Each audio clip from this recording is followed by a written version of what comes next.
Welcome back to the channel. This week on the Kiwi Barefoot Gardener, we're going to look at pruning some raspberries together. We're going to harvest some yams and see what sort of harvest we got from them. Finally, we get to plant out my much wanted winter sweet and also look at how to winter over some sweet peas. My name is Dawn and I am the Kiwi Barefoot Gardener.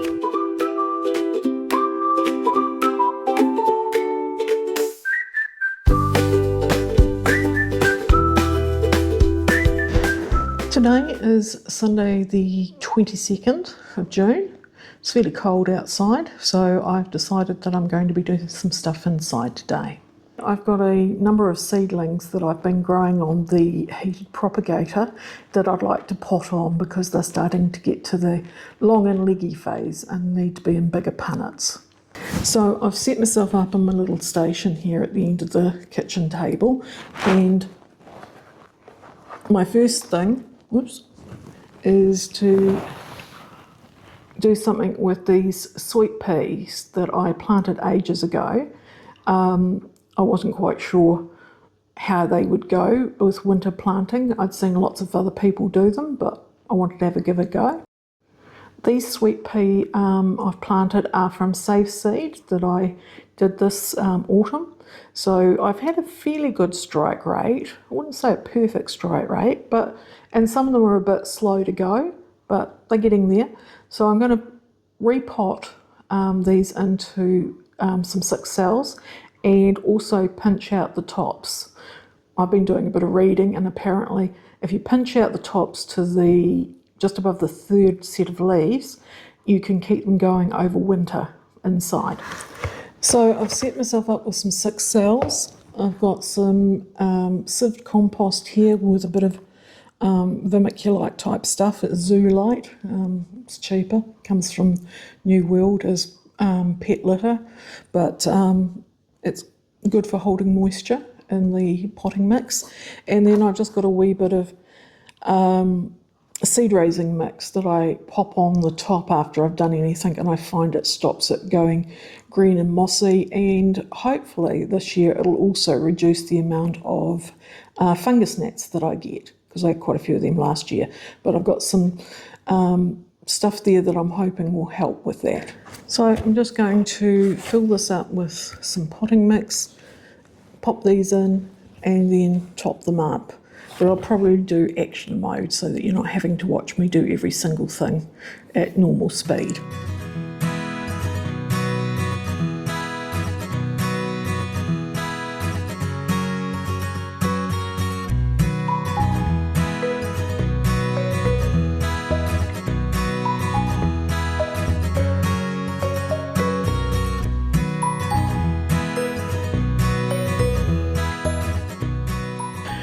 Right, 1 6 cell done. I've put 2 sweet pea shoots in each cell, and now what I'm going to do is I'm going to give them a wee trim. I mean, they're really long and leggy. As I said, it was a bit of an experiment. I've never grown them over winter before. I've always just popped them in spring, but I'm going to have a go. But I think because they're so long and leggy, what I might do is cut them back a wee bit further. So it said 3 leaf sets. So if I take that as a leaf set, that is a leaf set, and that one, and they said pinch them out. So let's say, yeah, like that. And so, see if I do another one. One, 2. Say that one as well. 1 2 3, and go there. See what happens. So from that tray, I've ended up with 3 lots of 6 cells. I've popped 2 in each. Some of them are a bit wonky. I have no idea if they're going to do okay, but we'll keep an eye on them. What I am going to do now is I'm going to fill the tray with a really weak solution of sea salt or seaweed feed. I find that if I give anything I've transplanted a little feed of seaweed, usually really dilute, that seems to help with the transplant shock a bit. It is said that you're not meant to transplant or move on things like sweet peas or beans because they don't like their roots disturbed. Overseas YouTubers that I've seen often use something called a root trainer. I've had a look at them here, the fairly flimsy ones, not the good hard plastic ones, like these made out of this sort of thing that you get the 6 cell, and they're usually the thin plastic stuff. To get them from overseas, they're quite expensive, so I haven't bothered. I'm not going to be growing enough to make it worth it. So now that the sweet pea are all done, we'll keep an eye on them over the next few weeks and see how well they do. But what I'm going to do now is move on to some other stuff I've got. I've got some Sweet William here, and I've got some herbs and a few other things, a few other flowers that I want to get potted up this afternoon. So at the end of it all, I'll bring you back and we'll have a look at what I've done. Right, I forgot to update the other day around the plants that I potted on. So they're now out in the greenhouse because they can be. They'll be sheltered and protected here, even though it'll be a bit colder than what they were when they were inside, but they are cold tolerant, so they'll live out here for the next X number of weeks until spring. Right, it is now Monday the 22nd. It's just after lunchtime, and as you can see, this area is in full shade at the moment. It's a bit nippy out here, but not the worst it's ever been. So what I'm out here to do today is to plant this winter sweet that I've got. Now this area here gets afternoon shade in the summer. The house shades it, but it does get the morning sun through to about midday during midsummer. Over winter it doesn't get as much sun, it just gets probably a couple of hours in the morning and then it's gone for the rest of the day. So I've got mainly plants here that don't mind shade, so I've got a tractor seat and a couple of other things that are fine in the shade. I put these in last year because they were extra and I didn't know where else to put them. They're some hollyhock, but they seem to have done okay all right here. Now winter sweet are actually a bush, a shrub type thing, but we had one when I grew up, and it was trained up a trellis outside an outside building that didn't get a hell of a lot of sunlight. It was on the southeast side of the building, but I do remember it vividly as a child, having the most amazing scent over winter, early spring. So that's one of the reasons why I want it now, is to give this corner here some late winter, early spring colour, but the smell, because it's right next to the arbour, and especially in spring, the arbour is amazing to sit in and have your morning coffee, and that smell would just be the bee's knees, really. So I'm going to record most of this, but there is bits where I've got family coming out to help that I won't record because they've asked me not to record them. But the other bits that I'm doing myself, I'll record and I'll do fast action mode so that you're not sitting there watching me do things slowly as I normally do.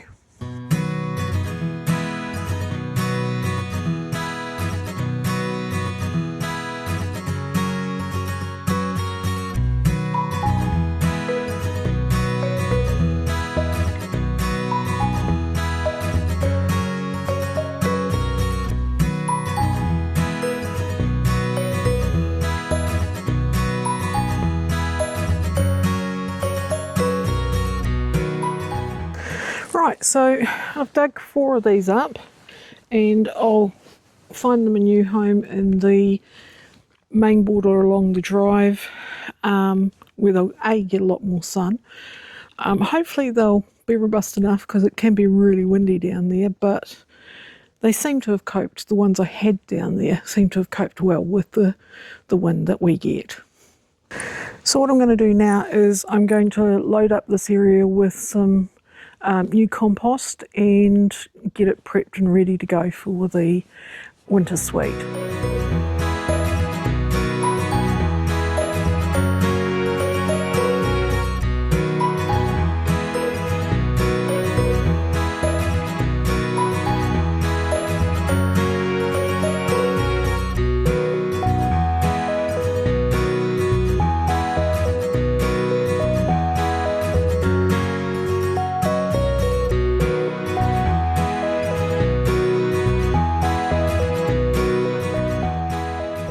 But anyway, here is the winter sweet. It's not the best specimen out, but it was the only one I could get, unless I wanted to pay about 40 odd bucks.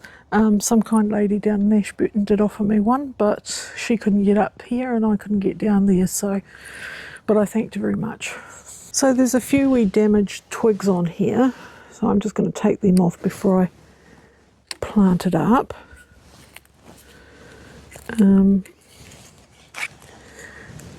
There's lots of wee buds on it, so it's looking fairly healthy. I don't know what its root structure is like yet, actually. Yeah, maybe that's a bud there that's almost coming out. So I'll get this into the ground now and see how we go. So I've dug the hole, deep enough for the pot, hopefully, and I've just got a wee bit of good composty mix that I'm just going to put a wee handful down the bottom of the hole. Not too much, seeing I don't really want to dig out the whole hole again. And then I'm going to see how root bound this is. It's hopefully not too root bound. It had soaked, it looks a bit dry there, but I had soaked it previously. Right. There we go. Oh, she's a. Oh no, it's not too root bound. I thought it might be worse. Right. Into the hole we go. Just break the root ball up a wee bit. Yep. Just tip you down to have a wee look. So, yep, it's not too bad. And I'll just top that up around with some more of that stuff that I've got. Needed heal it in. And hopefully it'll take. Just had the all-important tea delivery. You can never get enough tea when you're gardening. Right, I'll be headless in this shot, but what the heck. So anyway, in goes the good stuff.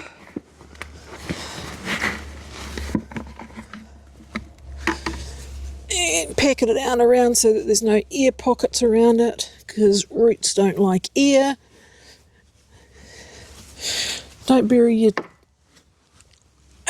gardening tools like I do frequently. Just keep the neck of the thing clear of things. So you should always plant things like this at the level that they were in the pot. And I won't water that in because the soil's really, really wet from all the rain we've had. So, Bringo, done. One winter sweet. Now let's just hope it does its thing this year. I don't expect it to do spectacularly, but it would be nice if I got some yellow blooms on it. Right, now I'm going to replant these hollyhocks that I've dug up.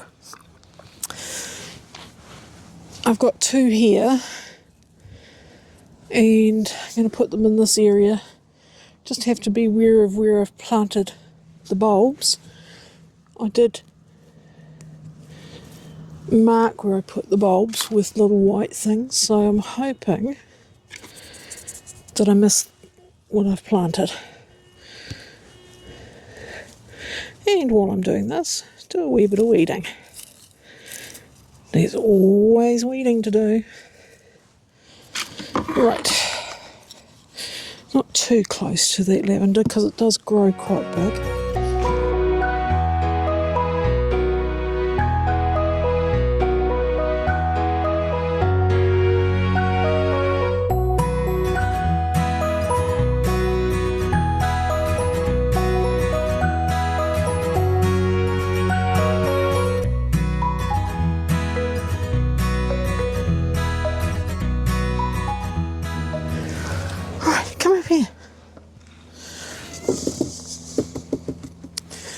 Right, all 4 hollyhocks in, and look who's come to check things out, Lou. Of course he turns up after all the work's done. Typical cat, aren't you? You're a typical cat. Yes you are. You're also a gooky cat. Hey? You beautiful? Right, I think that's us done for the day. Yes, I think that's us done for the day. Don't fall off, silly boy. Yes, you're a silly boy. Right, tidy up time. Sun's starting to head down. Yep. Come on, gooky boy. Say bye. Good morning. Well, it's Tuesday the 24th. It's just coming up about 10 o'clock in the morning. I'm hoping that the wind won't be too bad. I've got a little cover over the mic, so I'm hoping that I won't have to voice over. So the weather for the rest of the week, Thursday and Friday, is meant to be stink, and tomorrow I can't film. So I am going to try and get out today and do the yams and harvest some of them, and I'm also going to try and do at least 1 pot of the raspberries, the summer fruiting raspberries, prune them, show you what I'm doing, and then also plant them up in a new container, because the pot they're in at the moment, they're sort of busting out of it and I need to thin them down a bit. So looking at my yams, this year I have grown them on this side of the alley, which gets a load more sun. I've put them in the raised planters, the black ones, hoping that the warmth will help them. The season before, I got a reasonable crop, but I lost about half of it to grass grub, which was a real shame. When I harvested the previous lot, I went through them and I got out all the grass grubs manually, so I didn't want them in the dirt, and then I transferred the dirt into here and then topped it up with new stuff. This year I'm hoping no grass grubs and that I've got a reasonable crop from what I planted. So I'll bring you in a bit closer to show you what I'm doing. I'll probably lose my head in that point, but you can see what I'm doing. As you can see, the foliage has died mainly back. We've had a few frosts, but not stonking frosts, and there seems to be a wee bit of new growth there, so I want to get them out before they start shooting away again.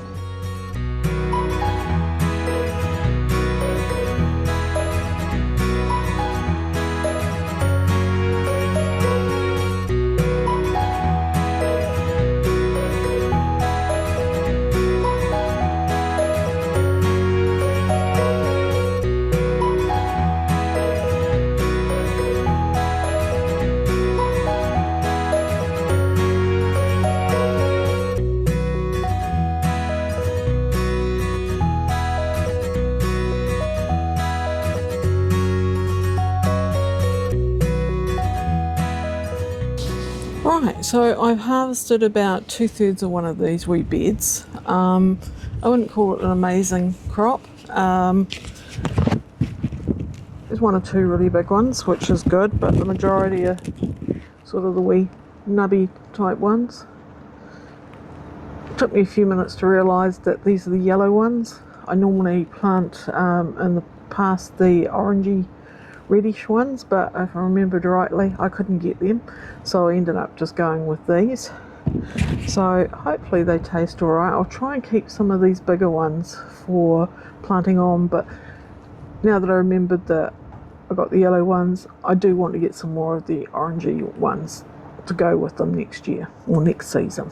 So anyway, it's too cold to be hanging out down here at the moment, so I'm going to move on and probably set up in the garage to do the raspberries. Right, I've retreated to the garage. It's just too damn cold down the side alley and I was getting earache, so sorry about the weird looking hat, but something to keep the earsies warm, because I certainly do not need earache at the moment. So I have got the summer fruiting raspberry cane that I had actually bought, not the gifted one, so I know what it is. It's called Tulamane. It is a Canadian variety from around coastal British Columbia, It is a large, sweet, juicy, aromatic type berry that it gives out. So I am going to give this a bit of a prune, and then once I've done that, I'm going to replant it in one of these big raised planters, because it's only 2 years, I think, since I put this in, and it's certainly, growing heaps and it needs more room. So I'm going to prune it, then I'm going to take it out of the pot, and I'll probably put half the canes in here, and I've got another one like this, and half canes in another one, and see how it goes, because it seems to need more room now. So basically there are two types of raspberries. There are the summer fruiting ones and the autumn fruiting ones. Yes, there's varieties within each of those. This is a summer fruiting one. Now, with summer fruiting ones, what you've got to do is you prune back the canes that had the fruit on the year before or the last season, and leave the new canes to grow the fruit this coming season. The trick is to work out which is which, but the first thing to do before you do any of that is just to remove all the weedy canes and anything that's damaged or diseased, and then you can sort out which are good canes and which are the ones that you don't want that had fruited last year.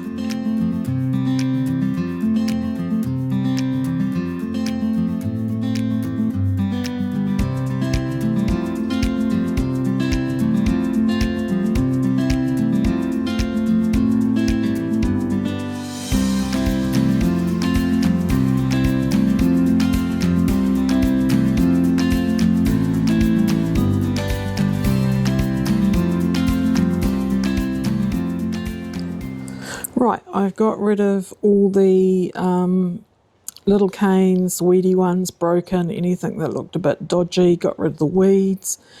Sorry about the shakes. What I'm going to do now is look at the different canes that I've got here. So this one here, you can see, this has been a fruiting cane. You can see an old raspberry on there. If it'll focus. Come on, camera, focus. Yeah, old raspberry there. So you can see bits and pieces, and it's got little tendrils where the fruits were hanging out. Right, so that's an old cane. And what we want to keep are the new canes, like this one. If you can see the buds there, just there. Sorry, the camera's not focusing very well, but that's a new cane, and that's a good strong one, and I'll keep that one. Right, so I'm going to go through and remove all the old canes. When you're doing your pruning, cut at a 45-degree angle. It allows the water to run off any cuts and reduce any chance of the water getting into the cut area and causing rot or dieback from there. See how we go.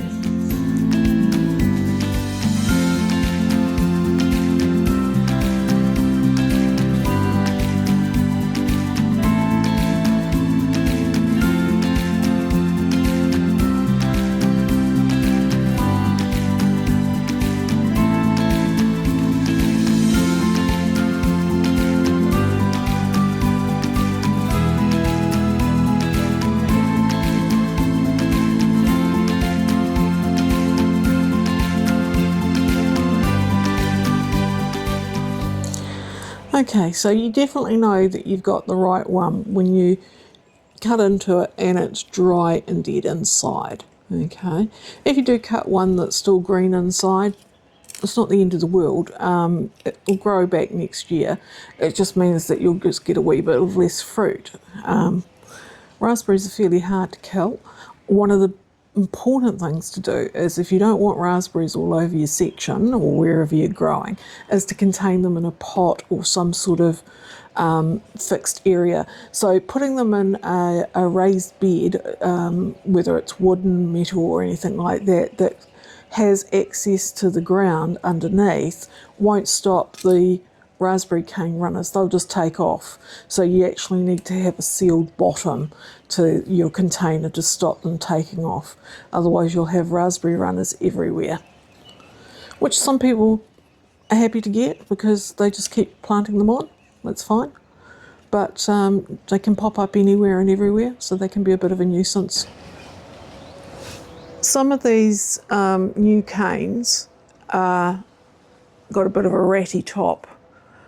So I've just been cutting them back to a bud and just doing the diagonal cut just to tidy them up a bit so that they get a better chance to grow and develop properly. And yeah, I can tell that's a new one because it's nice and green inside.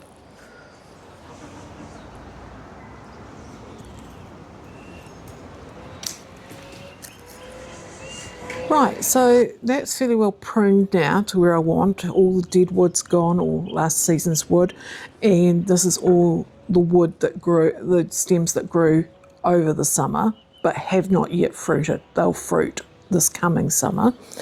What I'm going to do now is I'm going to take it out of this pot and see what stems I've got and how good they are, and then pot it back into the bigger bed. Some of these thinner, weedier ones may not stay, but at the moment they're a maybe. But these big, nice, thick ones definitely will stay.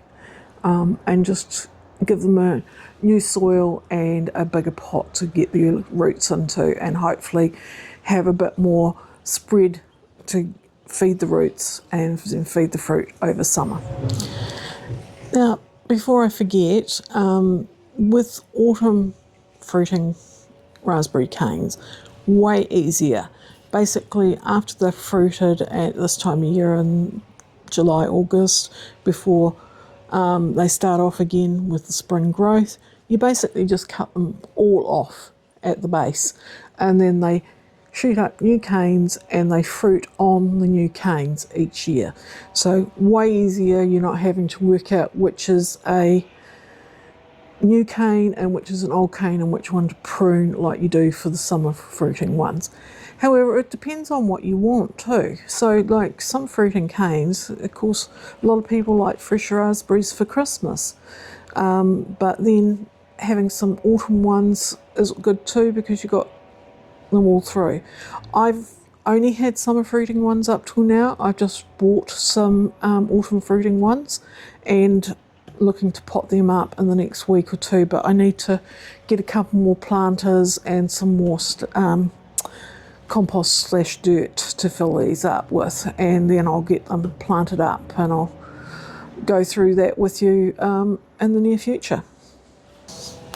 Right, well, plan A didn't work.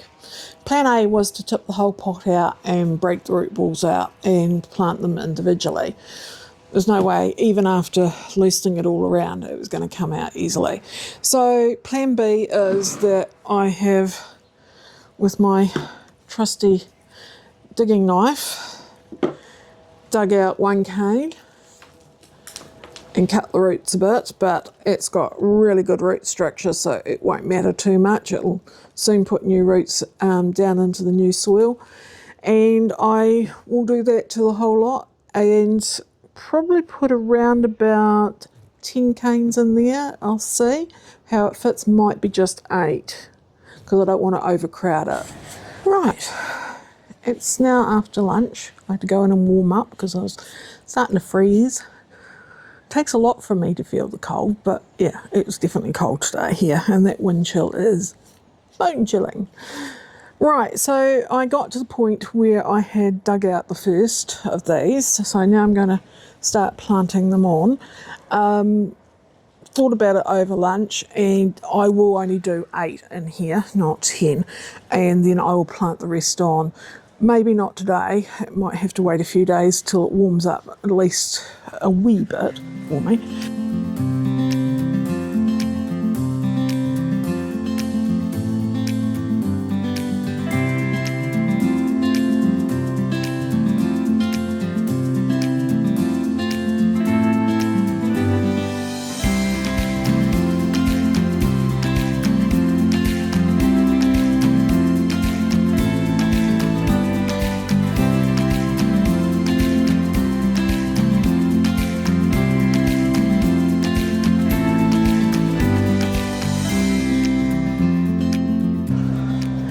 Now, I have filled this bed up quite high because it will sink over the next week or two because it's new soil, new compost.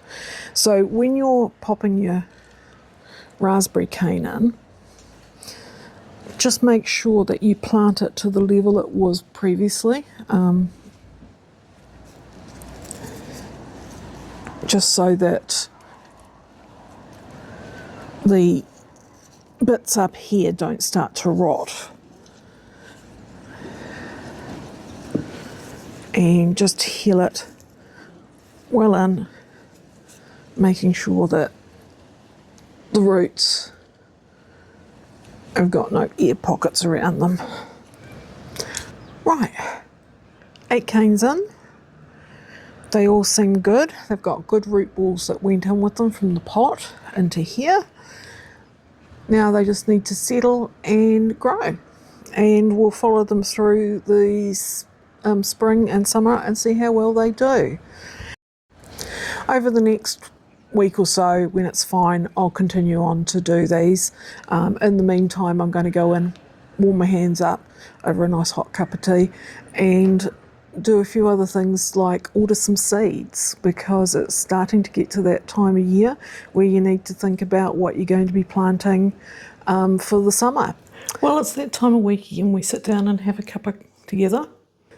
It's actually Saturday, not my usual Friday. Yesterday was a bit dark and dingy and not the greatest conditions to film even inside, so I thought I'd put it off till we get a wee bit of sun today, though it's way too cold to be outside doing the filming. So I'm sitting in here having a nice cuppa.